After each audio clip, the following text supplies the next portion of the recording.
Bueno, vamos a dar inicio entonces a esta clase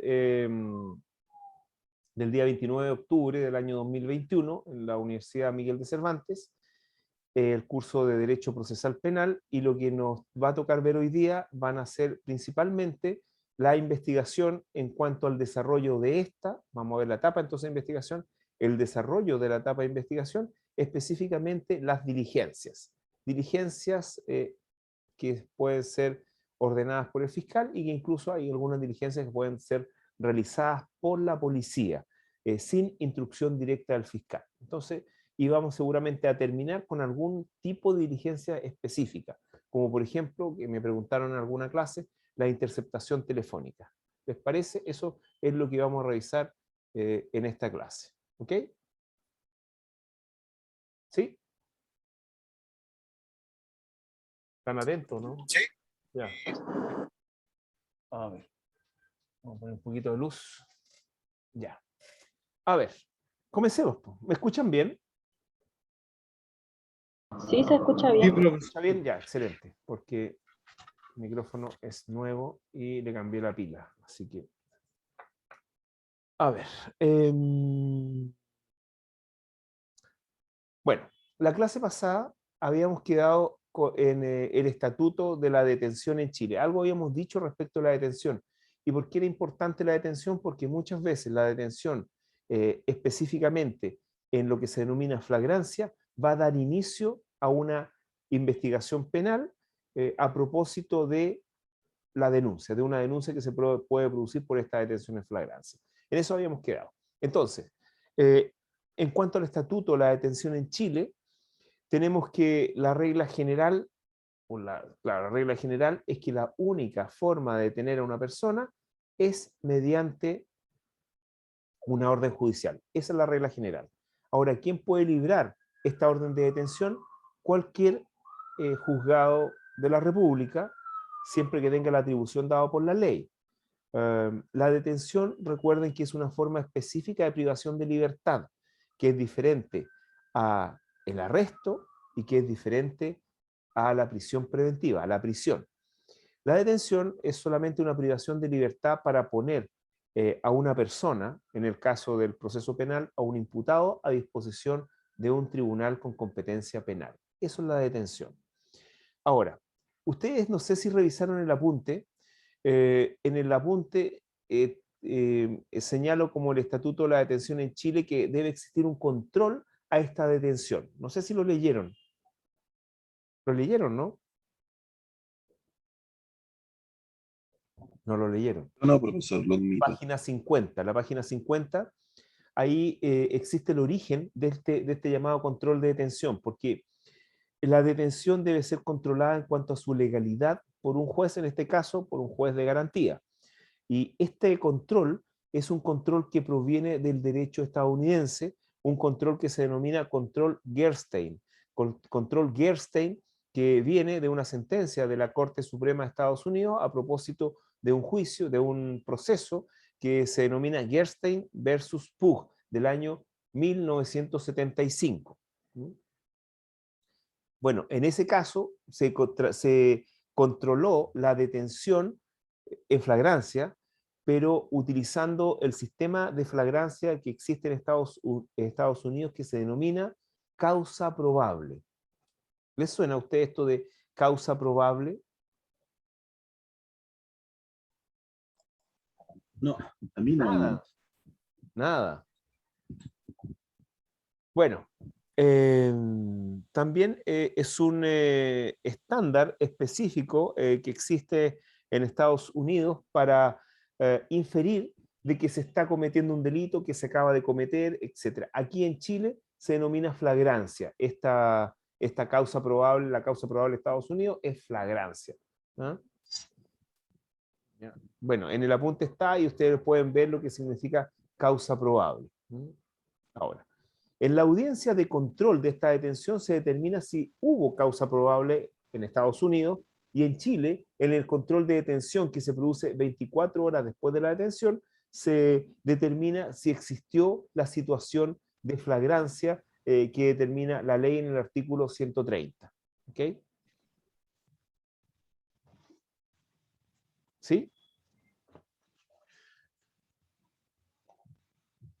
Yo lo estoy escuchando. Ya, ok. Miren, vamos a revisar entonces el artículo 130, las situaciones de flagrancia. Las situaciones de flagrancia, como les digo, están en el artículo 130 del Código Procesal Penal y son situaciones que principalmente se refieren a la comisión de un delito entre el momento en que se comete el delito y las 12 horas posteriores. En ese periodo que se denomina periodo de flagrancia, es posible detener a una persona, en este caso un imputado, ya sea porque es sorprendido cometiendo el delito, y en este caso estamos hablando de delito infraganti, o el resto de situaciones de flagrancia que serían, por ejemplo, ser detenido momentos después de haber cometido el delito, porque es indicado por testigos, es indicado por la víctima, o o hay medios de incluso de un registro audiovisual en donde aparece esta persona, este imputado cometiendo el delito. Esto fue introducido por una reforma, me parece que fue el año 2017 o 2017 parece que fue, ¿ya? 2016, el 5 de abril del 2016 se introdujo esta reforma, ¿ya? A ver, vamos a ver ahora los plazos a que da lugar la detención en flagrancia. Una vez, todo esto comienza con la comisión del delito. Desde la comisión del delito empiezan a contarse varios plazos. El primer plazo que va a empezar a contarse y que es el que hemos más o menos revisado, son las 12 horas de flagrancia, es decir, 12 horas desde la comisión del delito, en la cual la policía, solamente la policía, puede detener a este imputado. 12 horas. Ahora, la detención en flagrancia va a dar lugar al control de detención, que ya vimos que son 24 horas. ¿Qué pasa con estas 24 horas? ¿Desde cuándo se empiezan a contar? Se empiezan a contar desde la detención, no desde la comisión del delito, desde la detención. 24 horas ¿para qué? Para que el imputado sea puesto a disposición de un tribunal con competencia penal, es decir, de un juez de garantía.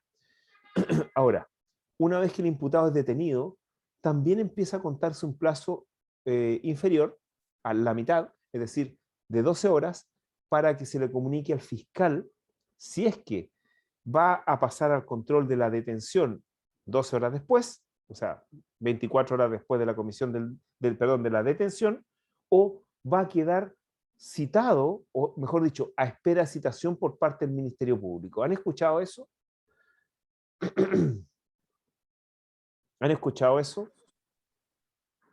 Sí.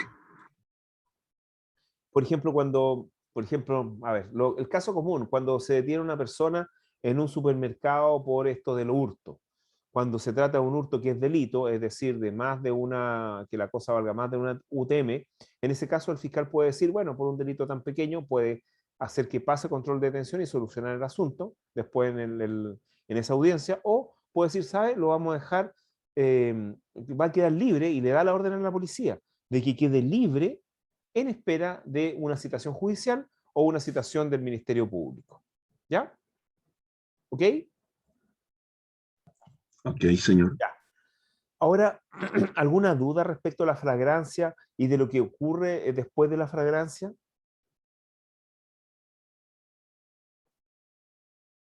Profe, yo no entendí lo de las horas desde la comisión del delito. Me quedé como en que desde la comisión del delito, desde que se comete el delito, se cuentan plazos, Ya, ¿cierto? ok, Que son 12 horas desde la comisión del ya. delito en la cual la policía, ya ahí quedé. Lo que pasa es que la comisión de un delito da origen por lo menos a un plazo. El plazo a que da origen la comisión del delito es el plazo de flagrancia, el periodo de flagrancia. ¿Por qué es tan importante conocer esto del periodo de flagrancia? Porque desde la comisión del delito existen 12 horas respecto de las cuales la policía puede detener al imputado sin orden judicial. 12 horas. Pero no lo puede detener sin antecedentes. como dirían en Estados Unidos, sin una causa probable. En este caso, sin una situación de flagrancia del artículo 130 del Código Procesal Penal. Pongamos un ejemplo, que es muy común por lo demás. El robo de un vehículo motorizado. Cuando se roba un vehículo motorizado, algunos vehículos, algunos autos, ¿qué es lo que tienen? Tienen GPS, ¿no es cierto? Entonces yo con el celular, por ejemplo, no sé, voy a comprar algo, me demoro 1 hora o media hora, salgo al estacionamiento y no está el auto. Pero tengo el rastreo por el celular con el GPS o con la empresa de monitoreo, ¿ya? ¿Ok? Entonces yo sé dónde está el vehículo y lo puedo andar siguiendo, etcétera. Y en algún momento se va a detener el vehículo. Yo con esa información puedo ir a la policía y decirle el vehículo está ahí. Y la policía podría detener en flagrancia a todos los que están, a todos, por ejemplo, a todas las personas que, o quizá al dueño de casa, de dónde está el vehículo. ¿Se dan cuenta? Esa es la flagrancia. ¿Y por qué? ¿Qué delito estarían cometiendo en este caso? ¿Cuál sería el delito que estarían cometiendo? Porque tiene que haber flagrancia. Debe ser un robo. Es que el robo ya se produjo y el robo no estamos en una situación de flagrancia porque no puedo sindicarlo, no, salvo que haya visto quién lo sacó, que haya un registro audiovisual, por ejemplo, en el mall y que identifique a las personas que están ahí. Es difícil realmente que sean detenidos por flagrancia de robo, es complejo, pero sí los O puedo sea, detener por Receptación. receptación, porque ellos no pueden dar cuenta de por qué tienen el vehículo. La receptación es un delito bien especial en el cual opera lo que se denomina la imputación objetiva. No sé si han oído hablar de la imputación objetiva. ¿No? No, profesor. ¿No? Yo no. Usted no. ¿Pero ustedes ya tuvieron derecho penal? ¿Uno? Sí. sí, ¿Cuántos derechos tuvimos, penales tienen? nosotros tuvimos teoría del delito, teoría de la pena, que ahí justamente ambos dieron pena, en el caso nuestro, y después delito especiales 1 y delito especiales 2. Ya, pues ahí en la parte general está la imputación objetiva. ¿Mm? Es que, como le decía, efectivamente nosotros tuvimos hartos inconvenientes con teoría de la pena y teoría del delito, por lo tanto, ahí los ripios que Ah, ok. algunos de Ya. este curso los tenemos. Ya, entiendo. Ya, ok. Bueno, la imputación objetiva es una nueva forma de imputación moderna frente a situaciones en donde uno no puede dar una explicación adecuada de por qué está, digamos, realizando esa actividad, que es lo común respecto al delito de receptación y, bueno, y de otras cosas más. Pero si quieren, les voy a mandar un material sobre imputación objetiva, tiene 3 páginas y con eso van a quedar súper claros. Don Roberto. Sí, profesor, sería bueno para poder darle una vuelta a ese archivo que usted dice. Le vamos a mandar una cosa Agradecería. cortita, un trabajo que hice, ¿no? Bien cortito de imputación objetiva, no se preocupen. Ya. Profe, Curso de procesal penal, respecto ¿ya? de respecto a la misma flagrancia, ese el tema de puede llegar a ser tan presuntivo de que la persona cree, porque no es que andaba con un polerón negro y era, no sé, un cabro joven. Es posible hacer una detención, o sea, haciendo la detención es posible que la persona pase a control de detención al otro día por ese motivo. ¿Qué pasa con esa persona? Porque puede llegar a ser muy subjetivo esa situación, porque tampoco en el momento de un asalto a una persona, el robo, lo que fuere, es bastante chocante, por lo tanto, o sea, muy desde mi posición es muy presuntiva la posición de decir, ¿sabes qué? Esta persona fue. ¿Qué Ya, pasa en ese pero, caso? ¿cuál es el caso? ¿Cuál es el caso que usted me está planteando? Que llega la persona porque dice que si mal no recuerdo, indica que tiene sospecha o recuerda, la víctima declara que ese fue la persona, ¿cierto? Ujú. O podría ser perfectamente por el shock que genera toda la situación, que no sea la persona y solamente sea un alcance, una cercanía o algo similar. Entonces, ¿qué pasa en ese caso con esa situación? Efectivamente, pasan las personas a control de detención, generalmente habiendo más otros antecedentes, o es generalmente les dicen o lo dejan citado? Ya. Lo que pasa es que depende del delito, porque en el derecho penal, y en este caso el derecho procesal penal, se ve caso a caso, pero veamos los casos normales. A ver, el caso normal es el caso de que una persona, en el caso en que una persona es asaltada, se comete un robo con fuerza o un robo con intimidación. Y justo andan pasando por ahí una patrulla de carabineros o de la policía de investigación, entonces, ¿qué hacen inmediatamente? Suben a las víctimas a los vehículos, al vehículo policial, y empiezan a registrar el área. Entonces, en el momento que es indicado por la víctima un imputado, se le detiene en flagrancia y en la cuartel policial se hace un reconocimiento más tranquilo por parte de las víctimas. Se les pone con otras personas de similares características para que se haga el reconocimiento. Una vez que se hace el reconocimiento, ya, bueno, queda a disposición del fiscal. El fiscal va a dar la instrucción a la policía de qué hacer. Generalmente el fiscal dice que se le haga un reconocimiento con las personas. Ya, muchas gracias. Ahora, eso no significa que sean... Hay muchas situaciones en derecho penal, derecho procesal penal, que pueden caerse porque esos reconocimientos a veces son mal hechos. Entonces, eso es labor del defensor, el hacer caer el reconocimiento, pero muchas veces el reconocimiento cae muy avanzada la investigación o cae recién con la sentencia del juicio oral. ¿Ya?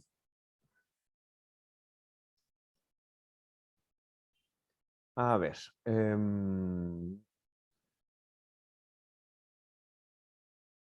Ya. A ver. Yo les recomiendo que lean el apunte porque así podemos avanzar mucho más rápido. ¿Ya? Ya. Vamos a ver ahora en la investigación qué hace el Ministerio Público al inicio de la investigación, las actuaciones al inicio de la investigación.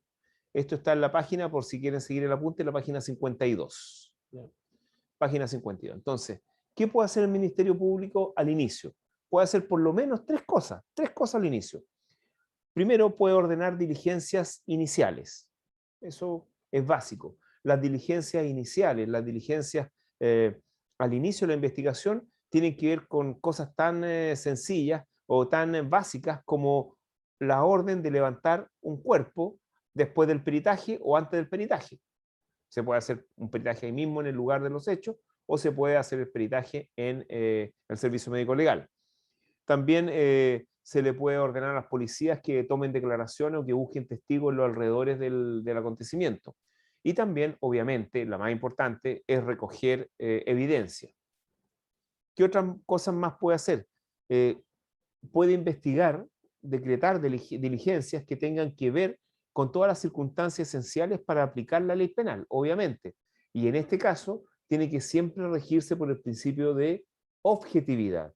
¿Qué significa esto? Que debe investigar tanto lo que favorece al imputado como también lo que lo perjudica. Una de las cosas que ustedes se van a dar cuenta en crímenes o en delitos horrendos, que una de las primeras cosas que hace el fiscal o incluso hasta la defensa es ordenar exámenes psiquiátricos.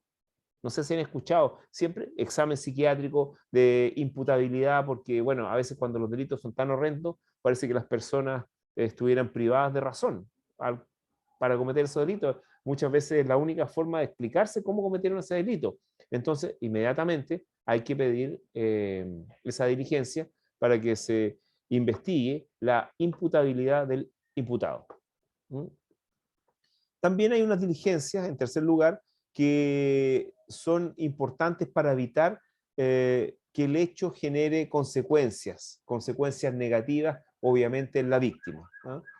Eso tiene que ver con la reparación de la víctima. Si ustedes también se dan cuenta, también las fiscalías tienen un departamento de protección de víctimas y testigos. Y ahí hay subdepartamentos especializados, por ejemplo, en violencia intrafamiliar, como ustedes también me imagino que saben.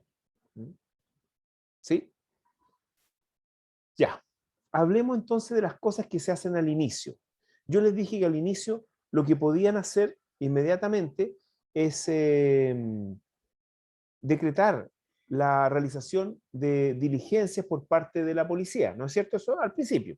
Pero también el Ministerio Público al principio puede iniciar actividades tendientes a filtrar las investigaciones. ¿Ok? Esto de actuaciones tendientes a filtrar las investigaciones tiene que ver con la utilización por parte del Ministerio Público de políticas criminales. Cuando hablamos de políticas criminales, estamos hablando de, por ejemplo, concentrar los recursos de persecución penal del Ministerio Público en ciertos delitos, incluso en ciertas personas y también en cierto ámbito territorial. ¿No? Concentrar la investigación. Si concentramos la labor de investigación y la labor de persecución delictual, como resultado, obviamente, van a haber ciertos hechos, incluso ciertos grupos de personas, o incluso podría haber ciertos territorios, ciertos lugares en los cuales no haya una persecución tan, digamos, tan exhaustiva, o incluso no haya persecución. Con lo cual no estoy diciendo que haya impunidad, sino que no haya persecución. ¿Mm? ¿Por qué? Porque los recursos de persecución penal son escasos y la comisión de los delitos son más amplias que los recursos que hay para perseguir. Entonces hay que concentrar. Y si concentramos, tenemos que ver qué hechos puede ser que no tengan una consecuencia penal. Cuando hablo de consecuencia penal, estoy diciendo que no sean procesados por el aparataje del sistema procesal penal y que tengan otras soluciones, por una parte otras soluciones, o por otra parte sean derivados hacia otras formas de intervención estatal, etc. ¿Ya? Ahora bien, hay para filtrar investigaciones. Bueno, y no sé si ustedes se acuerdan, esto debe haber sido como el 2008, que la Fiscalía Centro Norte, frente a la proliferación del delito en el centro de Santiago, creó una suerte de departamento, de unidad de investigación especial para los delitos del centro de Santiago. No sé si se acuerdan. No, profesor. Ustedes son muy jóvenes. No, Todos son muy no. jóvenes. No, no tanto, pero Salió en la no me acuerdo que televisión. yo lo vi. Salió en la televisión y fue un reportaje hace 2007, 2008, en donde los fiscales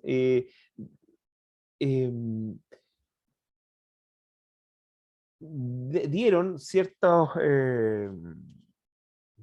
recursos de investigación para el centro de Santiago. Y me acuerdo que en esos momentos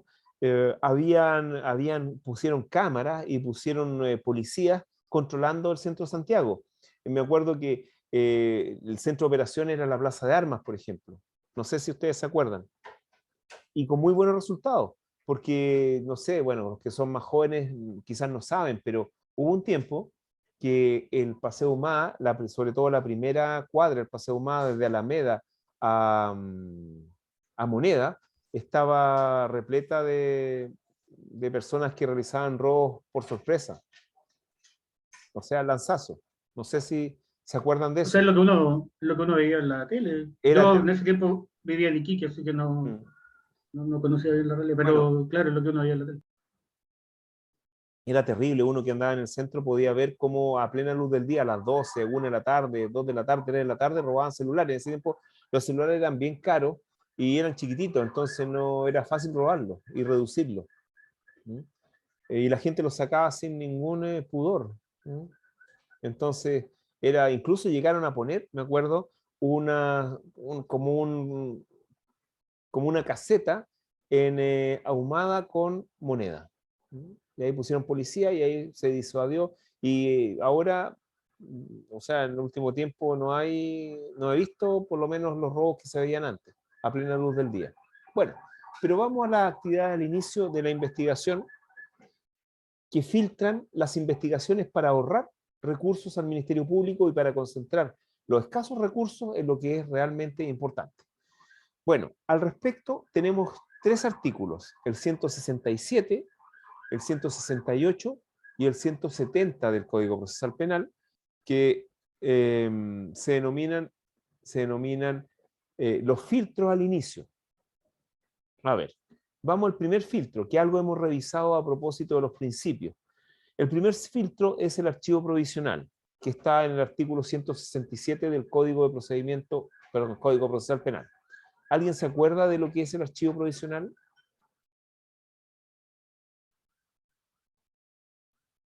Es archivar la causa que le aparezcan nuevas o mejores antecedentes, ¿no? Algo así. Justamente, es eso, es el archivo de una investigación, no de causa, recuerden que estamos investigando, es el Verdad. archivo de una investigación porque no existen antecedentes suficientes para concretar una actividad investigativa que vaya a arrojar éxito. Es decir, cualquier cosa que hagamos desgastando a la policía va a significar nada en la investigación. Eso es el archivo provisional. No sé si alguno de ustedes ha sufrido un robo en su casa o en la oficina, en alguna parte. Yo, profesor. Ya, llega una carta o a lo mejor ahora llega un correo electrónico. Llega un correo electrónico, una carta donde dice el Ministerio Público ha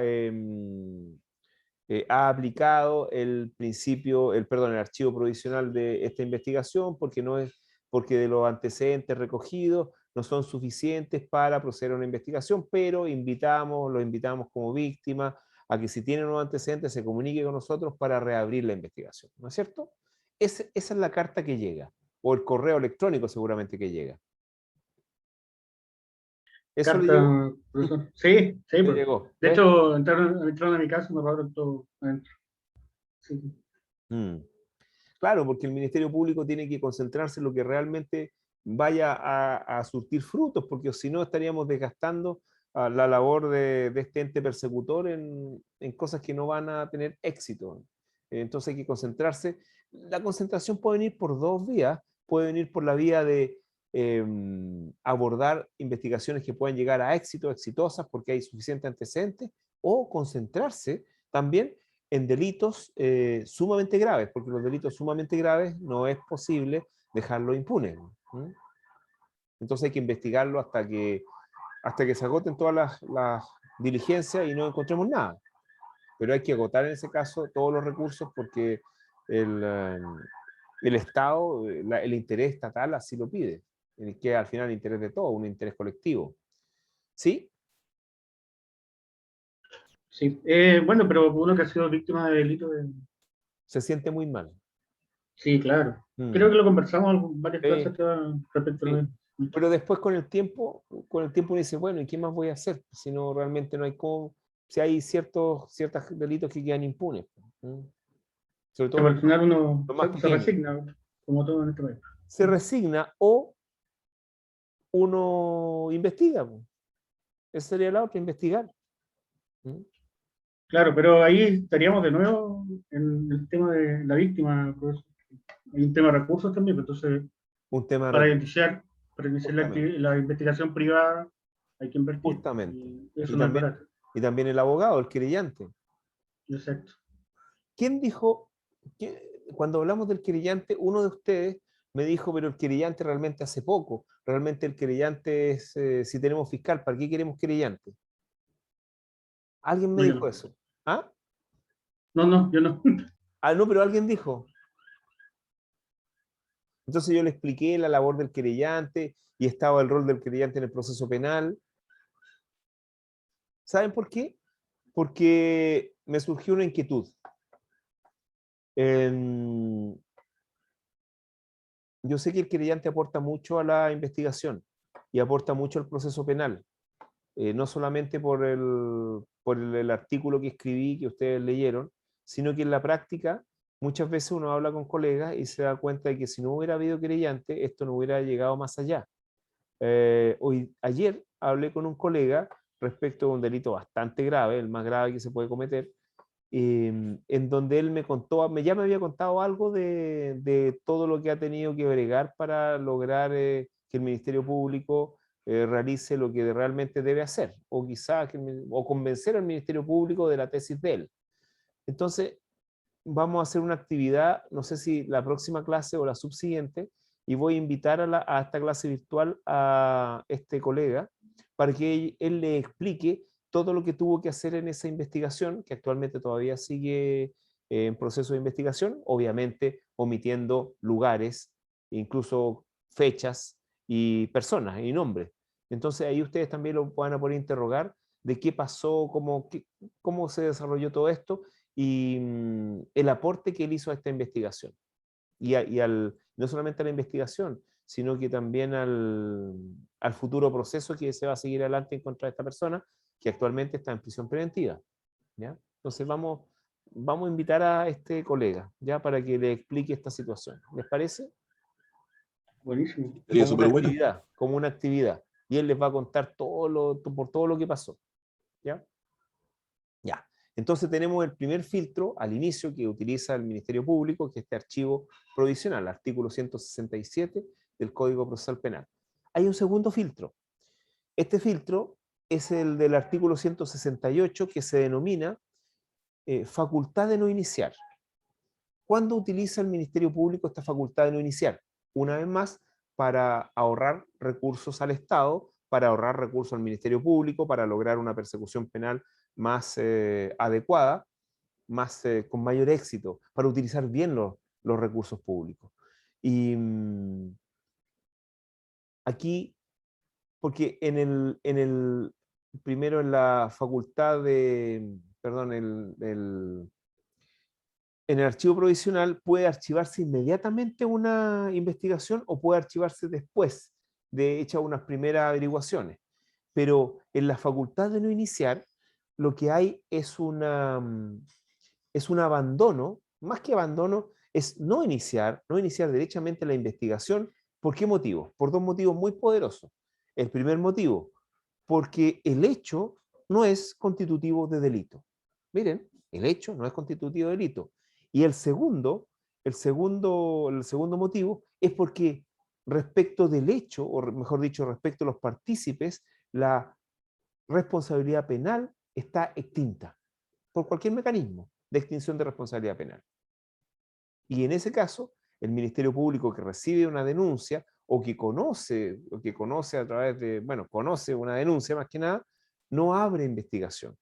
¿Sí? ¿Les parece extraño esta facultad que utiliza el Ministerio Público? Recuerden que el Ministerio Público está servido por abogados con especialidad en derecho penal y derecho procesal penal. Son personas que solamente hacen eso, no hacen nada más. Podríamos decir que son funcionarios públicos más que abogados, funcionarios públicos. A ver. Pero responde a lo mismo al mismo principio, ¿no? De política criminal. En el fondo, sí. De política criminal y de ahorro de recursos. Tiene que ver con los ahorros de recursos y de la buena utilización también de aquellos.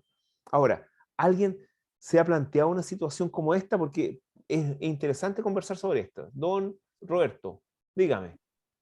Pero en tal caso que el Ministerio Público no quiera abrir investigación, ¿cierto? Porque dice que está prescrito, pero ellos no... No dije que está prescrito, dije que se ha extinto la responsabilidad penal por cualquier motivo. Uno de esos puede ser la prescripción.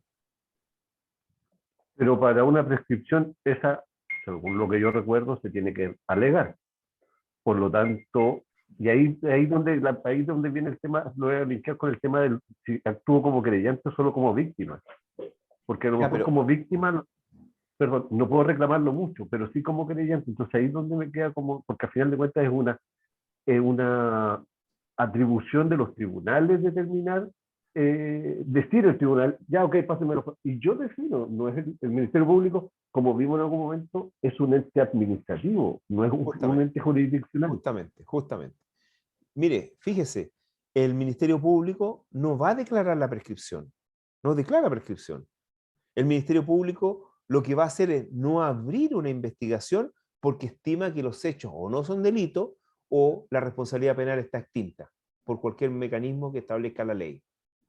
Pero eso no le impide a usted presentar una querella y que el juez de garantía vea si los hechos no son delito o también si los imputados, los futuros partícipes, la responsabilidad penal está extinta. Recuerde que esta es una actividad administrativa de no abrir investigación ocupando la facultad de no iniciar.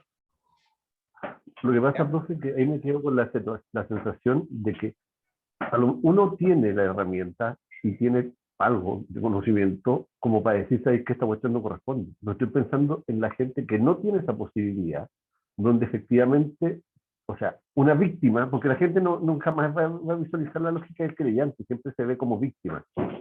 Por lo tanto, en ese sentido van a quedar en absoluta indefensión porque ellos, el Ministerio Público dijo eso, ellos no tienen por qué saber que eso no le corresponde al Ministerio, sino que le corresponde al tribunal. Entonces, ahí es donde, o sea, es súper, entiendo que es así, pero es fuerte desde esa perspectiva también, porque hay una falta de servicios de parte del Estado, porque no está cumpliendo el rol de decir, el servicio del Estado no está cumpliendo el rol que tiene, que es llevar o seguir una investigación para determinar en un tribunal, en la jurisdicción de un tribunal, si es delito o no, o si hay otra acción, si es prescripción, o no, efectivamente no es delito.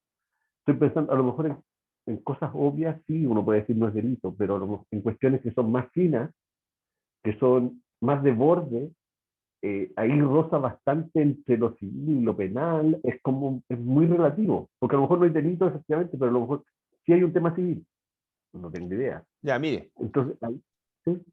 Ya, fíjese con la lógica que usted está utilizando la lógica del sistema penal antiguo. Usted está usando la lógica del principio de oficialidad y del principio de legalidad. Aquí, oficialidad, bueno, sí puede haber por parte del Ministerio Público, pero el Ministerio Público está ejerciendo una atribución que está en la ley. Él estima de que el hecho no es delito, el hecho descrito no es delito, y que la responsabilidad penal está extinta. Le voy a poner un ejemplo, 2 ejemplos le voy a poner, que son los que pongo generalmente y un ejemplo nuevo.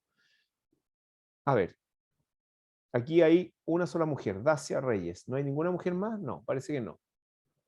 No. Ya. Quizás con la sensibilidad femenina podamos hacer este ejemplo. ¿Cómo se sentiría una mujer si su expareja la llama todos los días, deseándole, no sé, pues, los buenos días, las buenas tardes, las buenas noches? Todos los días se va a parar frente a su puerta, o que la va a ver también a su lugar de trabajo, le regala cosas, le dice cosas lindas, etcétera, etcétera. Y esta conducta se va reiterando durante semanas y meses. Sin violencia, sin ninguna violencia, solamente haciéndose presente. Incluso podemos decir, no sé, pues de repente cuando la persona, esta señora o señorita sale, de repente se da vuelta la espalda, se gira el hombro y se da cuenta que está el tipo detrás. Pues. Señorita Dacia, ¿está ahí o no? Sí, profe, puede Díganos. que se escuche un poco mal, pero No estoy se escucha acá. bien. ¿Cómo se sentiría? Acosada. ¿Ya? ¿Se sentiría amenazada? Sí, porque el hecho que esté siguiendo, y no algo consentido, ya eso me parece amenazante, ¿No porque es cierto? obviamente uno no sabe qué intención puede tener, Claro. partiendo del punto de vista que no es consensuado, no es que me quiera juntar con esa persona. Ya. Ok. Ya, esa es la perspectiva femenina. ¿Algún hombre aquí que hable? Yo estoy de acuerdo con Espere, lo que dice Lázaro. espere. La cuestión es al revés ahora. Ahora, su expareja es la que le hace eso a usted. ¿Cómo se sentiría? Me sentiría acosado, no sé si me sentiría en peligro, pero sí ¿Ve? No me sé sentiría si me acosado. sentiría en peligro. Es que depende, ojo que yo me estoy poniendo en el caso que fuera una expareja que conozco. Ya. Ahora, habría que ver también cómo era la otra persona. Ya. Eso. ¿Cómo, en qué sentido, cómo era? Porque quizá, no sé, pues la relación terminó por violencia Ah, de no, parte pues no de terminó ella, por o por violencia, eso. terminó normal nomás, normal. Ah, ya, bueno, en ese, no, claro, en esa circunstancia obviamente no se sentiría acosado, pero no sé si me Claro. sentiría en peligro porque... Fíjese, si alguien denuncia esto al Ministerio Público, una mujer que denuncia esto al Ministerio Público, el fiscal le va a aplicar la facultad de no iniciar. Por una razón que ustedes ya conocen. La conducta no se enmarca en un tipo penal determinado. La conducta no es delito, por lo menos no es delito penal. ¿Ustedes están de acuerdo con la facultad de no iniciar en este caso? No, profesor. ¿No está de acuerdo? ¿Usted cree que es No, delito? ¿Usted cree que es delito? a ver, es que si eso afecta a la persona y se siente realmente amenazada, volver hay que investigarlo, pues. Es que recuerde que los delitos son objetivos en cierta medida. No es Sí, que uno estoy de se acuerdo. sienta, uno se puede sentir de cualquier forma, pero hay que analizar si se enmarca la figura del... ¿Cuál es la figura más cercana a estos hechos que yo he descrito?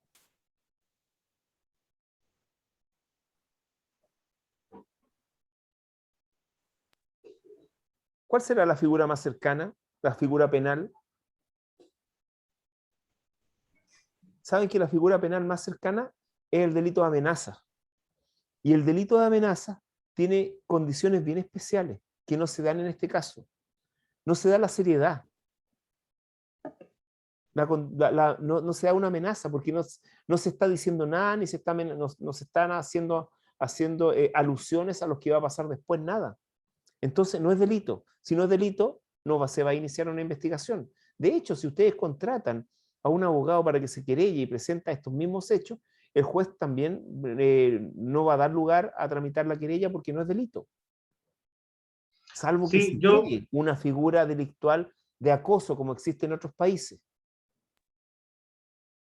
o sea, sí estoy de acuerdo, o sea, obviamente hay que marcarlo dentro de un tipo penal, Obviamente. pero, pero también es sabido, o sea, después se aprende en la tele, de todas las, de todas las investigaciones que no se han iniciado, precisamente por el mismo caso y al final terminan en femicidio. No, pero eso es otro, Ah, son otros casos, todos son otros casos, porque esos casos son casos en que los tipos tenían orden de alejamiento, que es diferente, y habían antecedentes, y se había abierto la investigación. Lo que pasa es que, bueno, actualmente están los medios tecnológicos, pero es muy difícil detener a una persona que está decidida a cometer un delito. Es muy difícil. ¿Por qué razón? Porque nadie se puede meter en la mente de las personas. Nadie puede anticipar que una persona está pensando cometer un delito. Es muy difícil. Se puede, pero es muy Es que ahí difícil. radica la dificultad, profe, o al menos esa es mi opinión, porque justamente, como usted dice, no se va a decretar una medida cautelar, No, no. eventualmente pensando en el caso que usted plantea, Tiene porque que haber claro, antecedentes. no hay una amenaza de muerte, no hay un antecedente, por ejemplo, a lo mejor él no tiene antecedentes penales, no existen causas de violencia intrafamiliar, etcétera, etcétera. Entonces, puede ser que para el fiscal no constituya un peligro, en este caso, el presunto ofensor, por decirlo así. Entonces, el problema es cuando después sí se constituye el delito propiamente tal y ahí es como Justamente, mucho más complicado. justamente, justamente.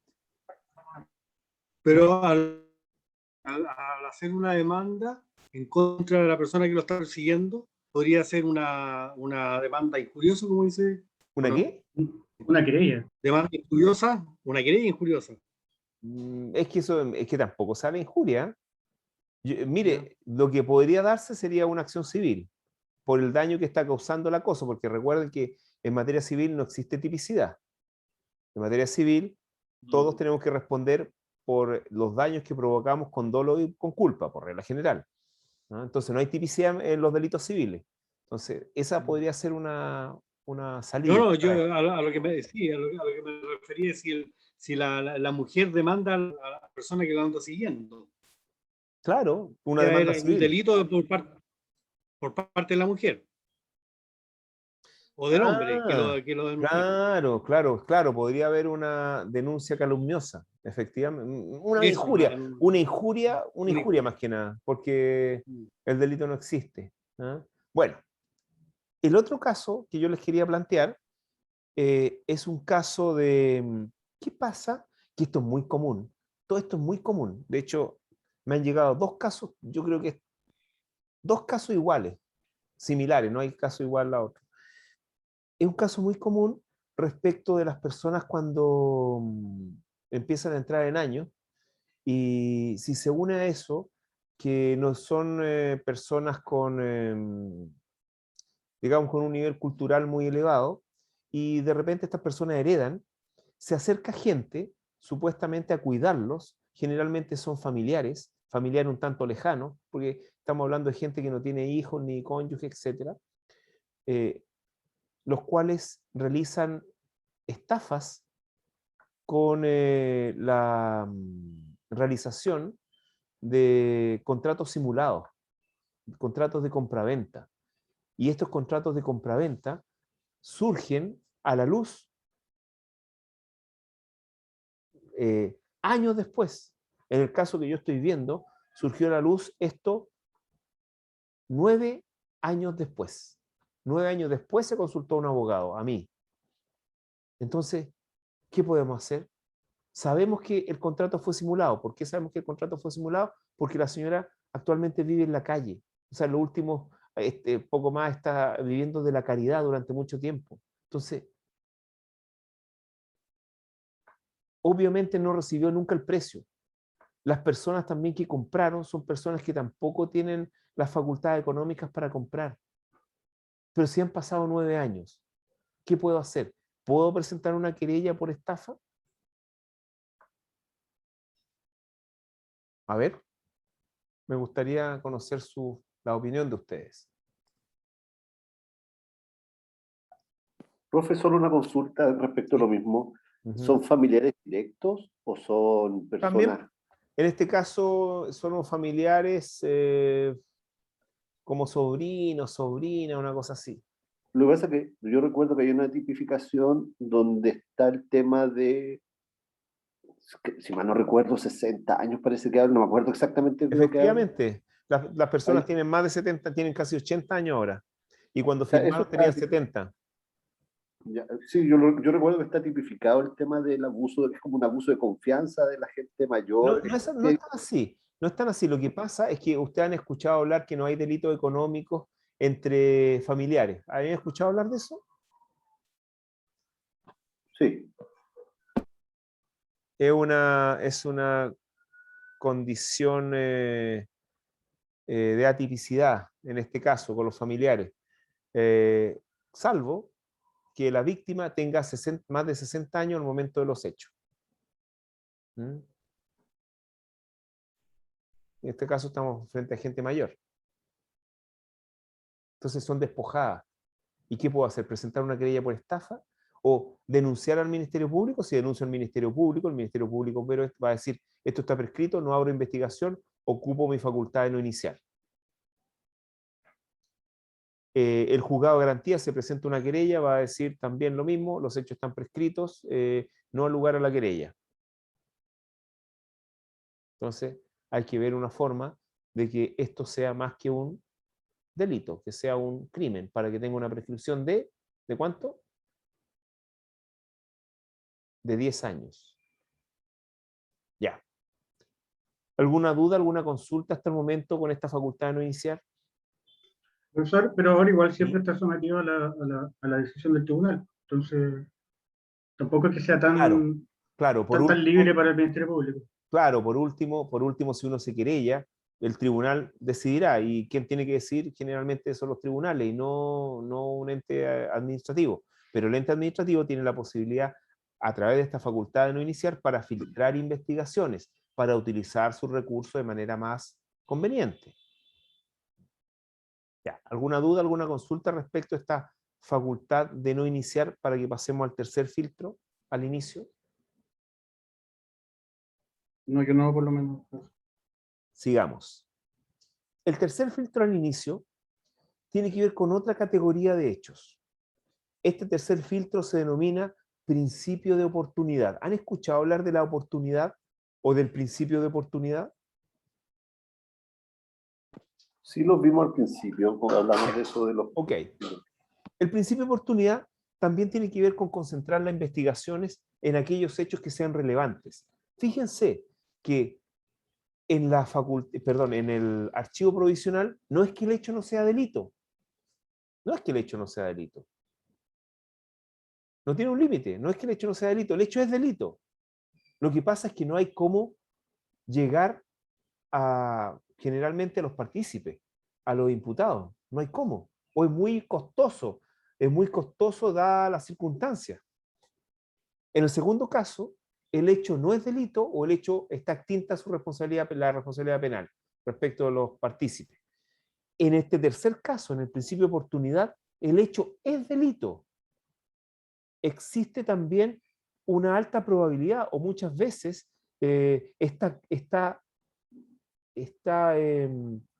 podríamos decir, está resuelto policialmente el hecho.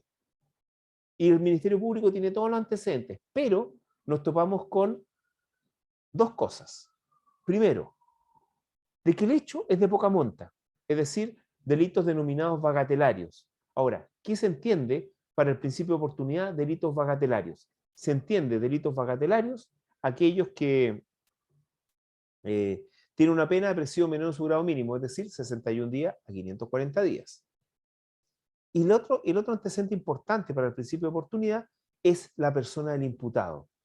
El imputado es una persona que no es una persona que se dedique a cometer delitos profesionalmente, es decir, no es la persona que se levante en la mañana, tome desayuno, se bañe, tome desayuno y salga y diga voy a trabajar y ese trabajo implica cometer delitos. No es un delincuente, no. Sino que se vio en una circunstancia involucrada en un hecho que reviste carácter de delito que realmente en ciertas situaciones le puede pasar a cualquiera. Entonces, las consecuencias que se pueden seguir de que esta persona pase por el sistema procesal penal pueden ser bastante estigmatizadoras para esta persona.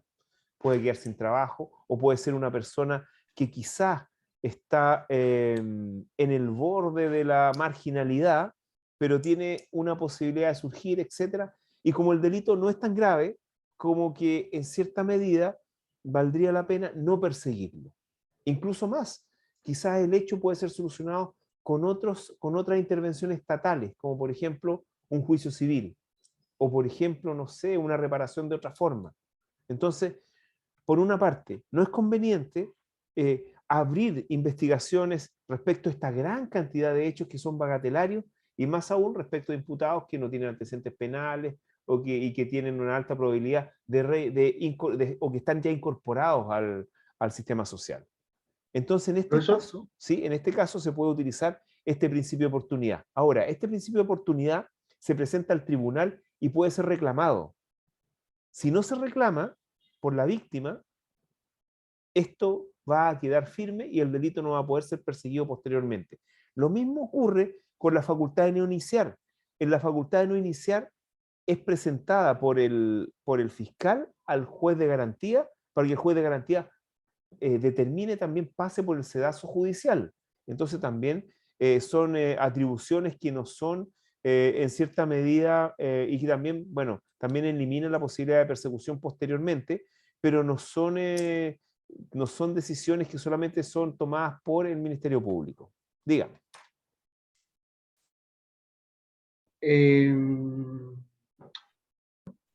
Se volvió que le puse atención a lo último. En la facultad de no iniciar, entonces, también se puede frenar con una querella. También. Fíjense que la facultad de no... A ver. Respecto, por lo menos, de las dos primeras, la facultad de no iniciar y el archivo provisional, no pueden ser planteados por el juez, perdón, por el Ministerio Público si la investigación está judicializada. ¿Y cómo se judicializa? Cuando interviene el juez de garantía. ¿Y cuándo interviene generalmente el juez de garantía? Cuando hay querella. Por eso es tan importante querellarse. Porque si usted interpone una querella, el Ministerio Público, como dije en la clase pasada, está obligado a investigar. Por eso es tan importante la querella. Independiente de que sea una atribución discrecional en el caso del archivo provisional. Sí. Independiente, efectivamente es discrecional el archivo judicial, pero no se puede utilizar, el archivo provisional, pero no se puede utilizar una vez que está judicializada la investigación, con querella. ¿Ya? Interesante, ¿eh? Pero bueno, no Bueno, todo sí, es muy puede llegar ahí, interesante. pues. El proceso penal es bien interesante, es como meterse en la pieza de un reloj antiguo, digo antiguo, porque que tienen maquinaria. Tiene una maquinaria, y las maquinarias, ustedes saben, de los relojes, son rueditas, bueno, realmente son engranajes, uno más grande, uno más chico, entonces el más grande se mueve más lento y el más chico se mueve más rápido y genera un movimiento especial, bueno, muy lindo. ¿Ah? Profesor, lo otro que le iba a preguntar al inicio era respecto del principio de oportunidad. Me parece que usted, quizás me equivoque, pero usted había dado el ejemplo de que a veces ya el hecho cometido era el suficiente Sí. castigo como para... ¿no? Eso era, ¿no? Muchas veces también hay situaciones en el principio de oportunidad que ya el hecho es tan terrible para el propio imputado, en que realmente ya el imputado, son situaciones que el imputado no va a cometer nuevamente ese hecho, y son situaciones dramáticas para el imputado y que no vale la pena perseguirlo. Imagínense el caso que también lo pongo en clase, el caso de cualquier persona que esté retrocediendo su auto para estacionarlo en su casa, y su hijo de 2 años, que ustedes saben que los hijos no se ven, los niños no se ven por el retrovisor, porque son chiquititos, no se ven, y pucha, le fracture una pierna.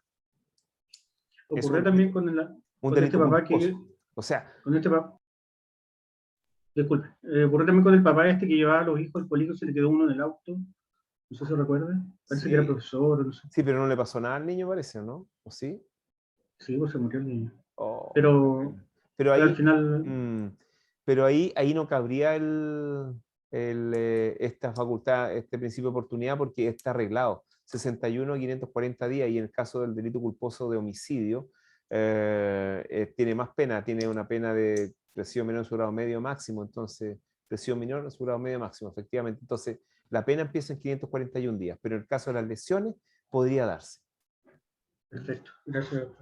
Hoy día en la prensa, profesor, salió un caso que la fiscalía deja libre a una persona que había atropellado y matado a una niñita de 3 años que se cruzó en una calle. Pero es que eso es otra Y cosa. Eso es otra claro, fue un cosa. accidente Sí. y se comprueba que como que no hizo nada, el hombre no fue su responsabilidad. Libre, Claro. nada, ni preso. Ojo, tengan cuidado, porque lo que pasa es que la gente tiende a confundir la condena penal con la prisión preventiva. No es que quede o sea, quedó libre durante la investigación, pero no significa que sea inocente.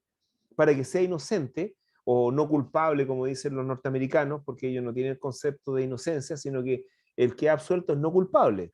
Y el no culpable puede ser inocente o puede ser una persona que no se ha logrado el grado de convicción para condenarlo, pero puede ser que sea culpable, pero no culpable, es declarado no culpable. Ahora, lo que pasa, sobre todo con los atropellos de niños, que también me ha tocado ver esos juicios, que en el atropello de un niño, realmente la responsabilidad, generalmente, no digo que siempre, es de los padres, no es del conductor, es casi siempre de los padres. Porque un niño que tiene 3 años o 5 años no puede atravesar una calle o no puede estar cerca de una calzada sin estar vigilado o tomado de la mano por su padre o madre o el que lo cuide. No puede, porque los niños pasan, igual como los animales, también no se dan cuenta. Pasan, imagínense una persona, un vehículo a 40 kilómetros por hora o a 50, que es la velocidad máxima, no se puede controlar en 2 metros. No se puede, es imposible. Entonces, lo más seguro que en estos casos sea, después de realizar toda la investigación, haya una decisión del fiscal, después de investigar todo, cerrar la investigación y comunicar lo que se denomina la comunicación de no perseverar en el procedimiento, que también la vamos a revisar cuando se produce, ¿ya? Cuando avancemos y terminemos la investigación. Ya. Claro que, a ver, hay otra cosa más. Es que ahí en este caso prestó auxilio a la niña. En la noticia que me están mandando, prestó auxilio, porque no prestar auxilio también es delito. Profesor, respecto al caso que le mencionaba. ¿Aló? ¿Sí? Dale, Franco, dale. Es que No, levantan dale, la Luis. mano, Sí, es más fácil levantar la mano y ahí. sí, está bien, está bien, está bien. No, pero que Luis ¿Ya? primero. Ok. No, nada, yo no aportaba nada, estaba comentando más porque había leído la noticia, eso es todo. No, respecto al caso, bueno, primero disculpa Luis, te interrumpí, no era mi intención. Es que no estaba mirando el monitor justo. Pero el caso que le comentaba yo, profesor, del papá que dejó encerrado el niño, obviamente, claro, fue casi delito de homicidio, pero al final la fiscalía le ofreció la suspensión condicional. Ya. Ah, qué bien. Lo acabo de leer. Sí, sí. Bueno. Ya. A ver. Ya, entonces pasemos, vamos a hacer un alto acá, porque lo próximo que nos quedan son las actuaciones y diligencias de investigación por el Ministerio Público, ¿ya? Entonces vamos a hacer un alto. ¿Les parece un alto de 10 minutos? ¿Ya? Listo, Ok. Listo, señor. Listo, 10 minutos. ¿Ya? Ok. A ver.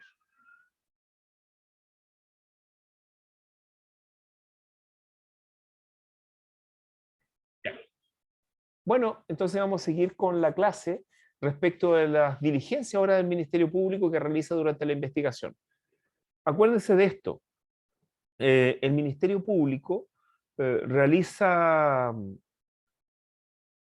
investiga para tomar decisiones, investiga para acusar, investiga hechos relevantes para la aplicación de la ley penal.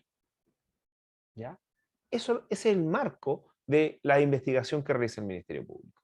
Respecto de esta actuación que realiza el Ministerio Público, hay actuaciones autónomas que están en el artículo 180, que ese artículo es referido como la investigación del fiscal.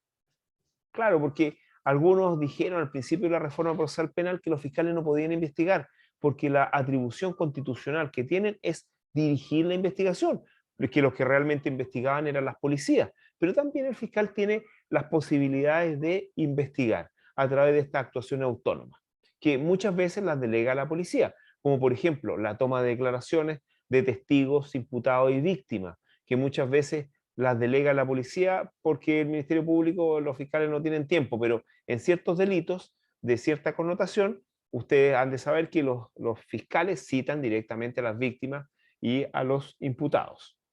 Bueno, también, como ya dije, podían consignar todas las evidencias que queden en el lugar de los hechos y también periciarlas. También podrían pedir información a todas las entidades estatales que tengan información nuestra, como por ejemplo, ¿quién tendrá información nuestra que es importante para la aplicación de la ley penal?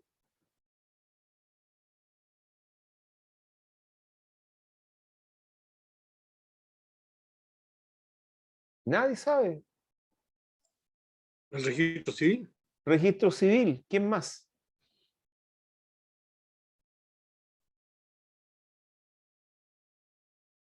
¿Quién más? ¿Quién más tiene información nuestra?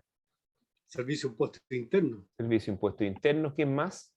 La misma fiscalía con el La SAF, Fiscalía con el SAF, con el Servicio de Apoyo a Fiscales, ¿quién más? Carabineros, las investigaciones también guardan ellos. Carabineros, Correos de Chile, investigaciones, Tesorería por el asunto de los bonos, Impuestos internos. Servicio de Impuesto Interno. ¿Qué más? Ahora el Ministerio de Desarrollo Social. Ahora el Ministerio de Desarrollo Social, la ficha de protección social, toda la información que hay ahí. Y eso es eso lo puede solicitar el Ministerio Público para sus investigaciones. Oigan, y si no sabemos dónde vive una persona, ¿cómo vamos a averiguar dónde vive una persona? Impuestos internos, CERVEL, hay varias domicilios. Ya, pero generalmente las personas que no quieren ser ubicadas, ¿qué hacen? Dan otros domicilios en esos lugares. El servicio electoral. ¿Quién tendrá nuestros domicilios actualizados? La Cámara de Comercio. ¿Pero y quién más? Registro civil. La comisaría virtual. La comisaría virtual. verdad. Esperen un poquito, vamos a parar un poquito la grabación. Ya. Ahora seguimos. La comisaría virtual, pues la comisaría virtual tiene mucha información nuestra en nuestro último domicilio. ¿Ah? Ya. A ver, bueno, entonces toda esa información puede ser solicitada por vía de oficio por el Ministerio Público y las entidades pueden negarse a entregar esa información con ciertos requisitos y que esto es reclamable a la Corte de Apelación. Bueno, hay una serie más de el conservador de bienes raíces, el registro civil respecto a los vehículos motorizados, muchas cosas. También hay ciertas pericias científicas que se pueden realizar, como por ejemplo la toma de muestras caligráficas, el disponer la vigilancia del imputado, también es la autopsia, también la alcoholemia, etc. Ya. Profe, perdón, Sí, sí. La alcoholemia, ahí tengo una duda. ¿Quién la hace? ¿La hace en un SAP, hospital o lo que sea? ¿O tiene que ser del... ¿Cómo se llama la otra cosa? Médico legal. ¿Médico legal? El médico legal, lo que pasa es que las muestras se toman en cualquier recinto de salud, pero el médico legal tiene que dar el informe, emitir el informe. Son muestras las que toman. Sí, pues. Perfecto. Qué No bueno que eso. nunca le haya pasado eso. No, porque no tomo. Sí, claro, no. Ya, don Franco. Profesor, al inicio de esta diligencia investigativa, ¿de qué depende que se utilice a una u otra policía por parte del Ministerio Público? ¿Sabe de qué depende? Depende del Ministerio Público. Ya. Depende del Ministerio Público. Por ejemplo, ustedes han visto que a veces ha involucrado Carabineros en ciertos hechos y obviamente Carabineros no va a investigar a su funcionario, investigará la Policía de Investigaciones, por ejemplo. O también por la calidad de la pericia.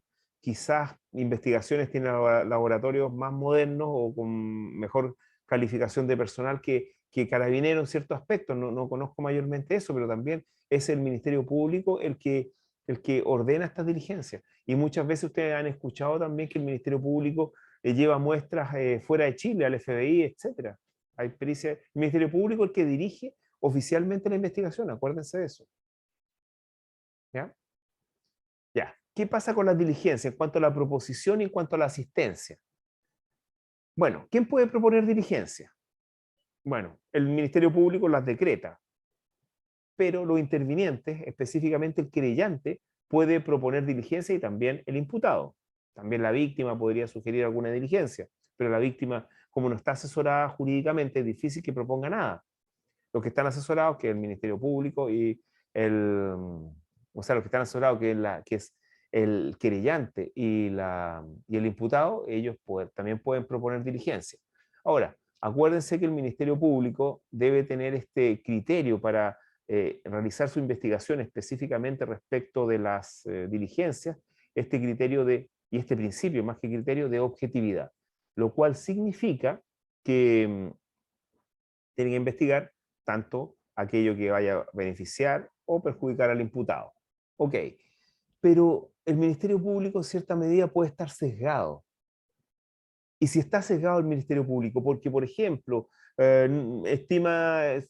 antes de cerrar la investigación, estima que ya tiene una teoría del caso que no quiere abandonarla, porque las personas a veces se empecinan en su idea y no quiere realizar las diligencias que está pidiendo el imputado o el querellante, por ejemplo. Ahí el juez de garantía se introduce en las funciones, se entromete un poco en las funciones del Ministerio Público porque puede llegar a ordenar que se realicen diligencias. Esto a propósito de lo que indica el artículo 257 del Código Procesal Penal en cuanto se puede pedir la reapertura de la investigación por el querellante o por el imputado para solamente que se realicen determinadas diligencias. Y estas diligencias tienen que tener varias características. La primera característica es que hayan sido solicitadas durante la investigación. La segunda condición es que o el Ministerio Público no se haya pronunciado o la haya rechazado. Y una de las cosas más importantes es que sean pertinentes para el esclarecimiento de los hechos de la investigación. ¿Mm? Y también, por último, si estas diligencias no se realizaron, no puede ser por hecho o culpa de quien está pidiendo la reapertura para que se realicen estas diligencias. Esas son las condiciones que establece el artículo 257 para reabrir una investigación. Y esta reapertura tiene que ver solamente para realizar estas diligencias. Don Roberto. En el caso que el imputado no estuviera dispuesto a que le hicieran una toma de muestra caligráfica o un examen físico o no sé, ¿qué pasa ahí? Es el tribunal? Porque lo pide el Ministerio Público, pero me imagino que es el tribunal el que mandata que se tenga que hacer. Presumo yo, Ya, pero... ya. Bien, buena pregunta porque ya, una vez ocurrió algo así. A ver, hay situaciones bien especiales. Por ejemplo, la alcoholemia, el examen de alcoholemia, todos los exámenes físicos y los exámenes caligráficos, en donde es necesario que el imputado preste su colaboración. Fíjense que en el caso de la alcoholemia es complejo el asunto, porque en el caso de la alcoholemia es muy difícil conseguir una orden judicial para lograr que se haga la alcoholemia, porque ustedes saben que el alcohol se degrada en la sangre 0,11 gramos por mil cada hora. Y para eso, por ejemplo, cuando una persona se hace un examen de alcoholemia mucho tiempo después, a la hora, se le hace la llamada proyección alcohólica. ¿Sí?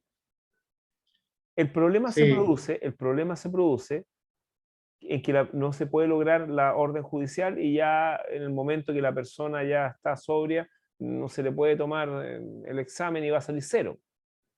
Esto ocurre muy comúnmente en los choques, los manejos en estado de ebriedad con resultados bien graves, que las personas se esconden 12 horas para que no sean detenidos y no se les realice ningún examen. Pero al respecto, la ley ha avanzado y ustedes saben que quien se niega a tomarse el examen se le presume ebrio.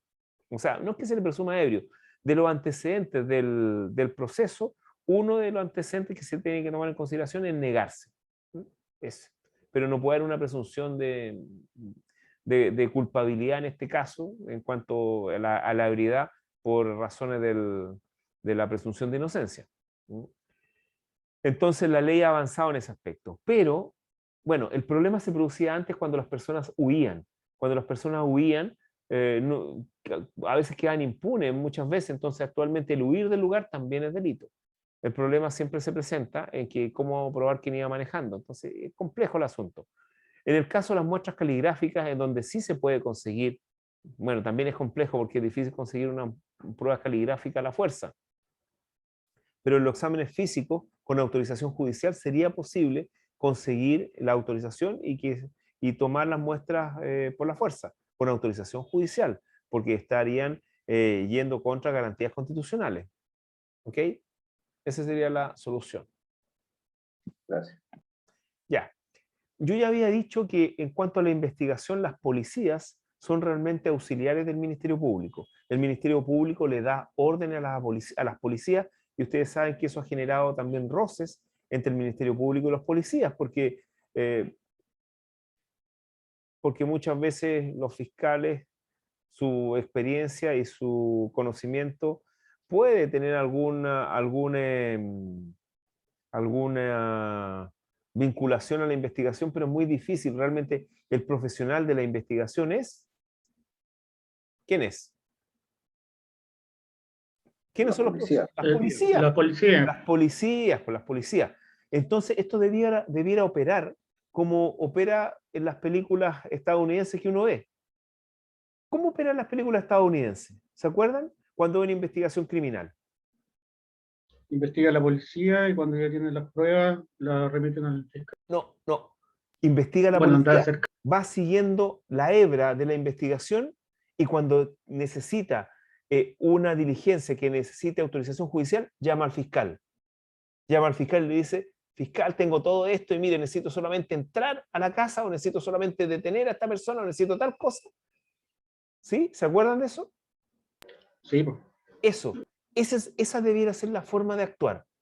Claro, obviamente, estamos hablando de delitos en donde la policía tiene tiene experiencia y tiene también los conocimientos, porque quizás en el ámbito económico, quizás la dirección del fiscal sea más eficiente que la dirección policial, pero en general esto debía producirse como se ve en las películas, que el fiscal investiga, y cuando necesita una autorización judicial, llama al fiscal para que le consiga la autorización judicial, y siempre son bien noveladas en las películas, que el fiscal le dice, pero ¿cómo voy a conseguir esto si es imposible? Y el policía le dice, tienes que conseguirlo porque si lo consigo, voy a solucionar el caso. Entonces, ahí están los tiras flojas y el drama que se manifiesta en esas escenas que ustedes han visto como top. Bueno, y por último, hay ciertas actuaciones autónomas de la policía que están en el artículo 83 del Código Procesal Penal. 83, vamos a ver, 83. 83.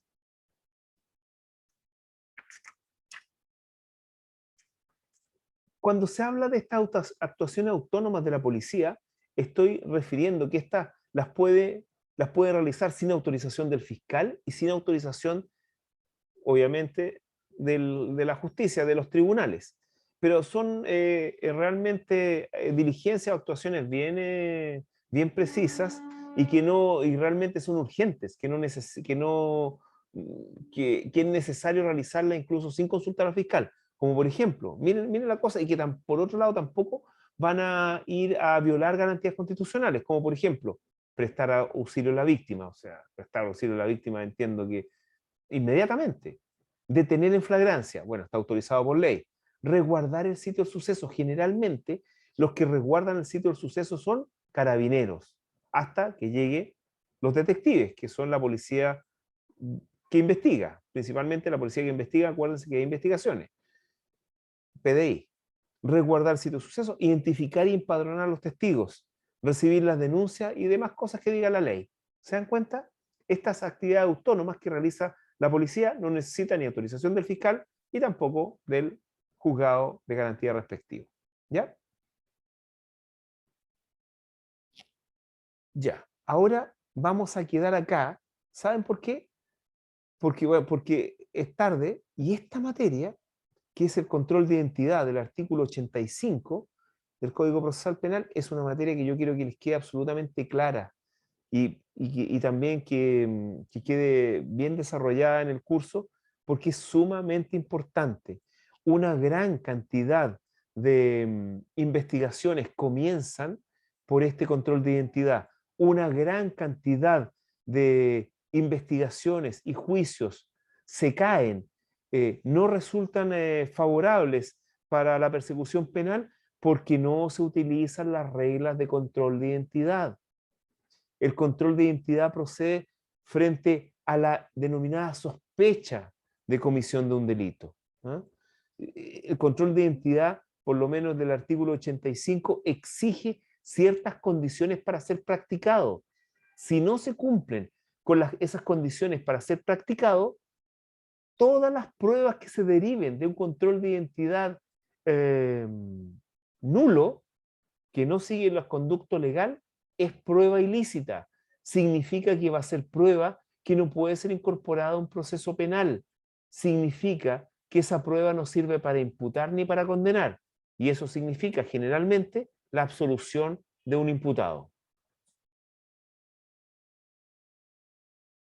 No sé si ustedes se acuerdan de algunos casos emblemáticos, paradigmáticos, en donde a una persona, a unos tipos en San Antonio, en la región, la quinta región, le revisaron el auto y le encontraron una cantidad de armas en la maleta, en el maletero justamente, y se hizo mal el control de identidad, y como hicieron mal el control de identidad, no pudieron ni siquiera aplicarle prisión preventiva. El juicio estaba perdido.